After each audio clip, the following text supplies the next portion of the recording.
రోడ్ల మీద దందాలు చేసుకునేటోళ్ళు కానీ కూరగాయలు అమ్ముకునేటోళ్ళు కానీ ఒక జాగా అని ఫిక్స్ అవుతారు. పూసుక్కున జాగలు ఎవరన్నా వచ్చి దందా చేసిర్రంటే చూడు కథ ఎట్లుంటదో. ఆడికెళ్ళి లేచిపోయి దాకా పిలుస్తూనే ఉంటారు. ఇప్పుడు ఆ సొంటి తిప్పలే గీ ర్యాపిడో అన్నకు కూడా వచ్చిందట. ఓ అన్న ఏందని లొల్లి చెప్పు.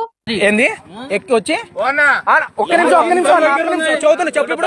ఇప్పుడు చెప్పన్నా ఇప్పుడు చెప్పమాట అన్న ఏం చూపిస్తావు అంటన్నా ఏం చూపిస్తారన్నా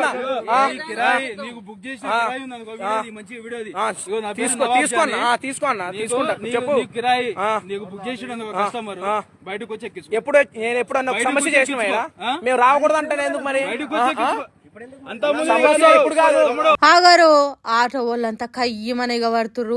అంతకని మేము వచ్చింది పంచాది అని చూస్తుర్రా. ఏం చేస్తాం, ర్యాపిడో అన్నకు వచ్చిన కష్టాలు గీతీర్లు ఉన్నాయి. ఖమ్మం బస్ స్టాండ్లో ఎవరో ర్యాపిడో బుకింగ్ చేసిర్రట. ఇక ర్యాపిడో బుక్ చేస్తే వాళ్ళు ఏడ నిలబడితే ఆడికి పోయి ఎక్కించుకుంటారా.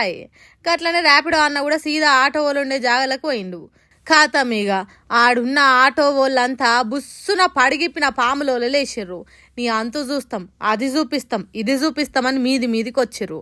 ఆడ పోలీసు వాళ్ళు కూడా ఉన్నా కూడా ఆగుతలేరు కదా అన్నలు.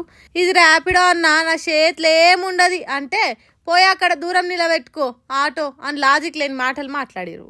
ఈడికే ఫ్రీ బస్ చేయంగా కూలీ పడక నానా గోసలు పడుతున్నామని కిరాయి ఆటోలు నడిపేటోళ్ళు బుకింగ్ అయినప్పుడు రావాల్సి వస్తుందని ర్యాపిడో ఆటోకు బాగానే సేపు జగడం అయింది. ఏందో ఏమో పరి కుమ్ములాటలు. ఎవరో ఒకరు ఆటో తీయండ్రి లేకుంటే ఫ్రీ బస్సుకే పోతాం అని ఆడోళ్ళు. సరిపోయింది కథ.